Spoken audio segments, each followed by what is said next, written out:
శుభోదయం మిత్రులారా, బాగున్నారా? మీకు ఒక బ్యూటిఫుల్ స్టోరీ చెప్దామని ఈ వీడియో తీయడం జరుగుతుంది. మిత్రులారా, ఒక 89 ఏండ్ల 99 రోజులు బ్రతికిన ఒక ముసలాయన ఉంటారండి. అయితే ఆయనకి గాడ్ కాలింగ్ ఇన్విటేషన్, అంటే దేవుని ఇన్విటేషన్ వస్తుంది, ఇక రాని ఆయన భూమిపై నుంచి అని. అయితే ఆ భూమిపై నుంచి ఇంకా దేవుడితోటి వెళ్ళే ప్రయాణంలో ఇలా దేవుడు ఇంకా మనిషి మధ్యలో ఇలా డిస్కషన్ జరుగుతుందన్నమాట.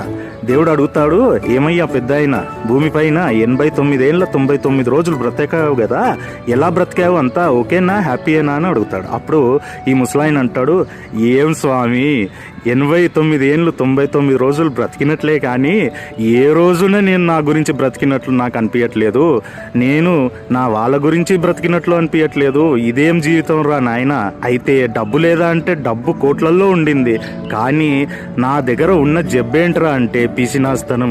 ఆ పీసినాస్తనం వల్ల నేను ఏ రోజున హ్యాపీగా బ్రతికే అవకాశం లేకుండా అయిపోయింది. ఈనాడేమో ఎప్పుడైతే మీతోటి నేను ప్రయాణిస్తున్నానో ఆ క్షణం నుంచి నాకు వాళ్ళతో బ్రతకాలి, హ్యాపీగా నా డబ్బుని ఖర్చు పెట్టైనా కూడా హ్యాపీ మెమరీస్ క్రియేట్ చేసుకోవాలి అని నాకు అనిపిస్తున్నా కూడా నాకు ఆ అవకాశం లేకుండా అయిపోయింది. నాకు ఇంకొక రోజు అయ్యా స్వామి, నేను ఖచ్చితంగా వాళ్ళతోటి ఇన్నాళ్ళు నేను బ్రతకలేనట్లు బ్రతికి హ్యాపీగా నేను మీతోటి ప్రయాణం చేయడం జరుగుతుంది. అంటే దేవుడు అంటాడు, అరే వింత జీవి, అదే కదరా జీవితం అంటే. ఎప్పుడైతే మీకు అవకాశం ఉంటుందో అప్పుడు బ్రతకరు, ఎప్పుడైతే అవకాశం ఉండదో అప్పుడు బ్రతకడానికి ప్రయత్నిస్తారు, అది జరిగే పని కాదరా నాయన అని చెప్తాడు.